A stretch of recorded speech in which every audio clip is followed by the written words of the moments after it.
If you happen to be a chef working in New York City in a restaurant, these are things you do not, absolutely do not want to hear spoken in your kitchen. Here we go. Things New York City chefs don't want to hear in the kitchen. And now, to present tonight's top 10 list, chefs from some of New York City's finest restaurants. Ladies and gentlemen, number 10 from the 21 Club, Chef Erik Blauberg. Why is this piece of chicken wearing a Timex? You don't want to hear that in your kitchen. The delicacies you eat at a fancy restaurant can often have the humblest of origins. A precious secret lurks in the hills of Italy's Umbria province. A marvel of nature that in the right hands can turn the ordinary into the sublime.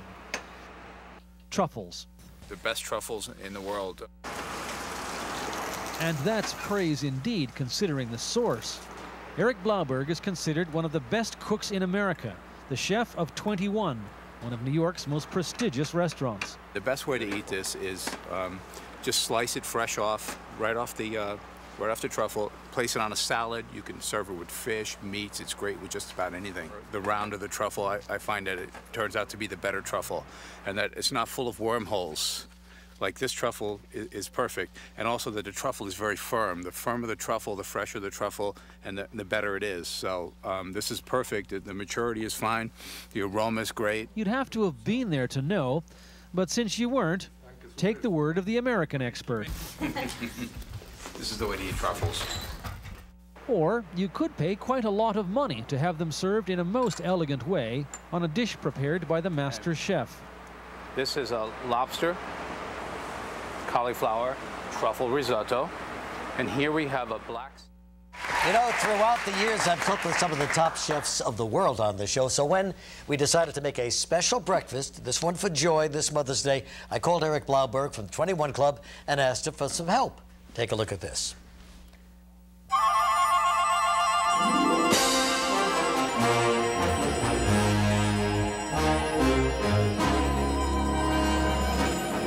You got it all here. The bacon, the sausage, pancakes, the grapefruit sliced, some croissants, juice, and coffee. What else does a woman want? That's it. Got it all right here. Let's go. Just going to be a walk in the park. Oh, boy. Here we go. I'm making a mess, aren't I? That's okay. Spoon it right on and make yourself some pancakes. You can always get underneath it a little bit and just peek. Yeah. See where you are. Yeah, see it's... Oh, it's beautiful. It's a beautiful tan. Ha! All right. Oh, you were right. You were right. Yeah, that's a beautiful color, isn't it? Chef Erik Blauberg is in the prop house there, watching on the monitor. Pip is in bed waiting for her dinner. Very hungry. And here we go. You mix 3½ cups of buttermilk right here.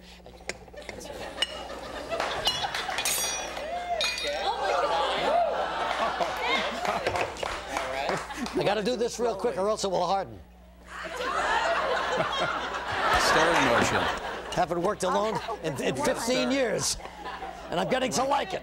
Joining us today is the master chef from New York's famed restaurant 21. He'll be showing us 3 of the different grilling masterpieces that come with the food at 21. It's Erik Blauberg, one of the best chefs in the country. Nice to have you here, Erik. Pleasure to be here. Thank you. Incidentally, he's quite a weightlifter, too, on the verge of bench pressing 300 pounds up here at the Reebok Sports Center. Really? He uses raw meat to do it. It's unbelievable. There's the greatest hamburger, I guess, in the whole world. And those pommes ain't bad either, but they're so good. Okay, Erik. All right. What do you want to do first? I want to eat one of these. What do you want to do first? Let's start off with the burger recipe. Okay, go ahead. Here I have 2 pounds of ground beef, and what we're going to do to this, we're going to add something that's going to make it very, very special. Sour and this cream? is duck fat. Huh?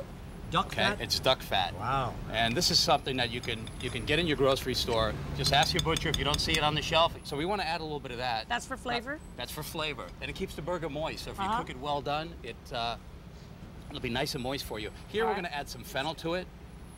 I have some red pepper flakes, some caraway that's ground up. How many herbs and things you put in there, you know? Those are big helpings. It's the ultimate burger. I added some eggs to it to hold it all together. If you ever made a meatloaf, very similar. Sure. Because we added all that grease, so we had to add something. Well. Some onions.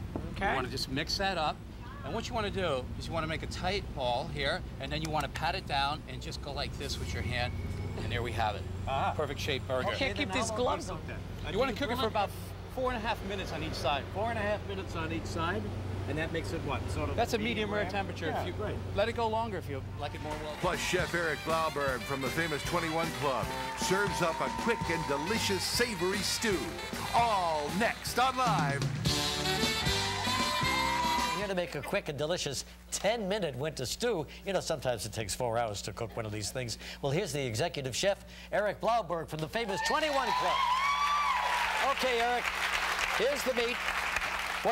Which one are we going to use? Okay, typically beef stews are made with tougher quality cuts of meat. Because you cook them so long. Exactly, 3 to 4 hours. So here I'm using all prime cut quality pieces of meat. I got New York strip steak, I got a rack of lamb here, I got buffalo, venison, filet mignon, veal chop. All right. So we got all types of them up. quality meats here. So actually what we're going to do first, since we only have 10 minutes for this, Regis, put that in the oven. Did you? Yeah. Where is the oven? Right back here. There we go. At 375 degrees for about 10 minutes. A little salt. You get that? Yeah. Okay, we got a really hot pan here. I put some salt and pepper on the meat. Okay. That's good. What meat did you use? I have filet mignon. Filet mignon, of course. Hey, what else? Right? Sure. Okay. So what you want to do is you want to just brown this up a little bit. High flame, and this is Erik Blauberg, the executive chef of 21. Super Bowl week coming up, 2 days away.